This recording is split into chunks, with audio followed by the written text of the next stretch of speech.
others for not just what they did in this crisis, but for accommodating us, and all the elected officials and law enforcement officers, first responders, and faith leaders that are here today. Jill and I have come to stand with you. And to the families, we've come to grieve with you. It's not the same, but we know a little bit what it's like to lose a piece of your soul, to lose a son, a daughter, a husband, a wife, a mother, a father. The feeling of having that, as I said to some of you when we talked privately, you feel like there's a black hole in your chest you're being sucked into, and you're suffocating, unable to breathe. That's what it felt like, at least to us, and I'm sure some version of that feels that way to you.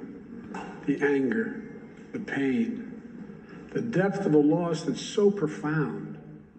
You know, we know it's hard to believe, and you're probably not going to believe, but I can tell you now, from our personal experience and many others who we've met, the day's going to come, it will come, when your loved one brings a smile as you remember him or her. As you remember her, it's going to bring a smile to your lip before it brings a tear to your eye. It takes a while for that to happen. It takes a while. It might take more than a season. But our prayer for you is that that time comes sooner or later, but I promise you it will come. As a nation, I say to the families, we remember them. We've been reading about them. We visit the memorial where they show the love for them, and you've all shown by the supermarket. And Celestine Cheney, 65 years old, brain cancer survivor, churchgoer, bingo player, went to buy strawberries to make her favorite shortcake. A loving mother and a grandmother. Roberta Drury, 32, beloved daughter and sister, moved back home to help take care of her brother after his bone marrow transplant. She went to buy groceries for dinner. The center of attention, who made everyone in the room laugh and smile when she walked in. Andre McNeil, 53, worked at a restaurant, went to buy his 3-year-old son a birthday cake.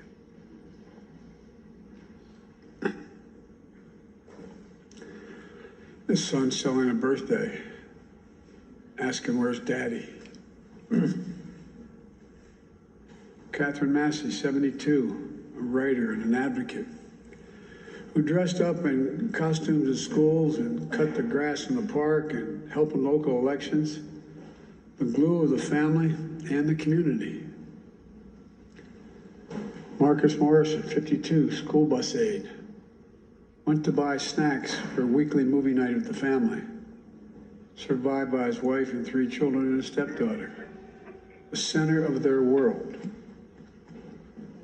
Hayward Patterson, 67, father, church deacon, fed the homeless at the soup kitchen, gave rides at the grocery store to neighbors who needed help, putting food in the trunk of others when he took his final breath. Aaron Solder, 55, retired Buffalo police officer for 3 decades. 3 decades. Loved electric cars, hero who gave his life to save others on a Saturday afternoon. And had that man not been wearing that vest that he purchased, bulletproof vest, a lot of lives would have been saved. A beloved father and husband. Geraldine Talley, 62, expert banker known for her warm, gentle personality, friend to everybody, devoted mother and grandmother. Ruth Whitfield, 88, beloved wife, mother, grandmother, great-grandmother, sang in the church choir, a caretaker of her husband, bringing him clean clothes, cutting his hair, holding his hand every day she visited him in the nursing home. Heart as big as her head. Pearl Young, 77, a mother, grandmother, missionary of God, public school teacher, who also ran a local food pantry. Loved singing, dancing, and her family. And all 3 are injured. Zaire Goodman, 20, shot in the neck, but fighting through it. Jennifer Warrington, 50. Christopher Braden, 55. Both treated with injuries on a long road to recovery. Individual lives of love, service, and community. It speaks to the bigger story of who we are as Americans. A great nation, because we're good people. Jill and I bring you this message from deep in our nation's soul. In America, evil will not win, I promise you. Hate will not prevail, and white supremacy will not have the last word. For the evil did come to Buffalo. It's come to all too many places. Manifesting gunmen who massacred innocent people in the name of hateful and perverse ideology, rooted in fear and racism. It's taken so much. 10 lives cut short in a grocery store. Three other wounded by a hate-filled individual who had driven 200 miles from Binghamton in that range to carry out a murderous, racist rampage that he would live stream to the world. What happened here is simple and straightforward. Terrorism,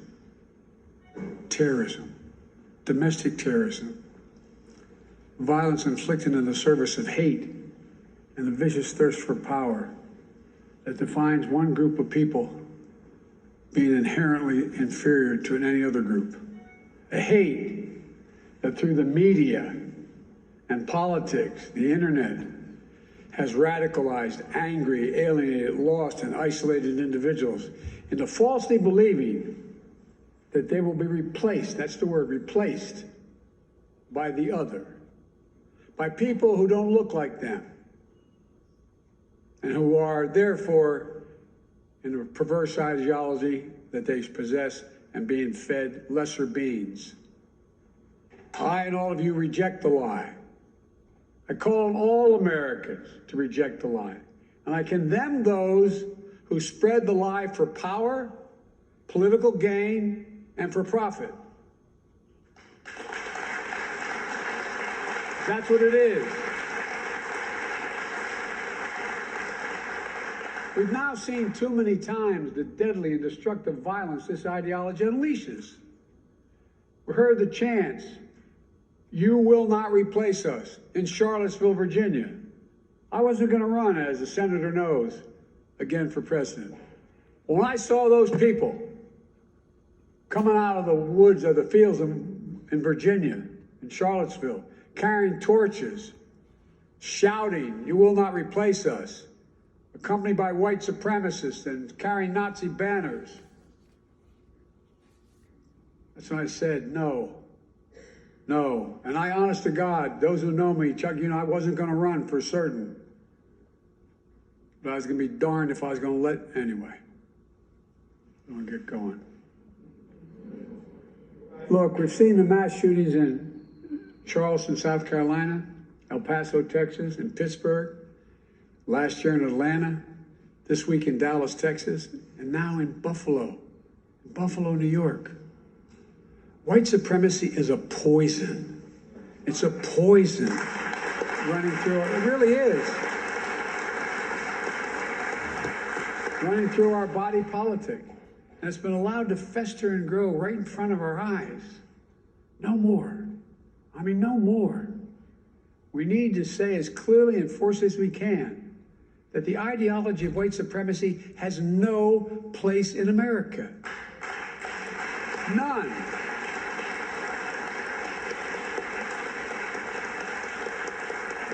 And look, failure for us to not say that, failure in saying that, is going to be complicity. Silence is complicity. It's complicity. We cannot remain silent. Our nation's strength has always come from the idea. It's going to sound corny, but think about it. What's the idea of our nation? That we're all children of God. All life, liberty, our universal goods, gifts of God. We didn't get it from a government. We got it from because we exist. We're called upon to defend them. The venom of the haters and their weapons of war, the violence and the words and deeds that stalk our streets, our stores, our schools. This venom, this violence cannot be the story of our time. We cannot allow that to happen. Look, I'm not naive. I know tragedy will come again. It cannot be forever overcome. It cannot be fully understood either. But there are certain things we can do. We can keep assault weapons off our streets. We've done it before. I did it when we passed the crime bill last time, and violence went down, shootings went down. You can't prevent people from being radicalized to violence, but we can address the relentless exploitation of the internet to recruit and mobilize terrorism. We just need to have the courage to do that, to stand up. Look, the American experiment in democracy is in a danger like it hasn't been in my lifetime. It's in danger this hour. Hate and fear are being given too much oxygen by those who pretend to love America, but who don't understand America. To confront the ideology of hate requires caring about all people, not making distinctions. Reverend, the scripture is seeing that we're all part of the divine. Love thy neighbor as thyself. That's the America I know, that Jill knows. And most deserve the most, look, we're the most multiracial, most dynamic nation in the history of the world. Now's the time for the people of all races, from every background, to speak up as a majority in America and reject white supremacy. These actions we've seen in these hate-filled attacks represent the views of a hate-filled minority. We can't allow them to distort America, the real America. We can't allow them to destroy the soul of the nation. As President of the United States, I travel the world all the time. And other nations ask me, heads of state in other countries, ask me, what's going on? What in God's name happened on January 6th? What happened in Buffalo? What happened? They ask. We have to refuse to live in a country where black people going about a weekly grocery shopping can be gunned down by weapons of war deployed in a racist cause. We have to refuse to live in a country where fear and lies are packaged for power and for profit. We must all enlist in this great cause of America. This is work that requires all of us, presidents, politicians, commentators, citizens. None of us can stay in the sidelines. We have to resolve that here in Buffalo, that from the tragedy, this tragedy will come hope and light and life. It has to. And that on our watch, the sacred cause of America will never bow, never break, never bend. And the American we love, the one we love, will endure. So to the families, from your pain, may we find purpose to live life worthy of the loved ones you lost. From a hymn based on the 91st Psalm sung in my church, may he raise you up on eagle's wings and bear you on the breath of dawn, make you to shine like the sun and hold you in the palm of his hand. That's my wish for us. We can do this if we resolve to do it. If we take on the haters and those who don't even care, it's just about profit and politics. May the soul of the fallen rest in peace and rise in glory. And may God guide the United States of America, now and always. To the families, my grandpa used to say when I walked out of his home in Scranton, he'd say, Joey, spread the faith. And my grandma would yell, no, Joey. He'd say, keep the faith. My grandma would say, no, Joey, spread the faith. We're thinking of you. Hold on to each other tightly. Stick together. You'll get through this. And we'll make Buffalo and the United States a better place to live than it is today.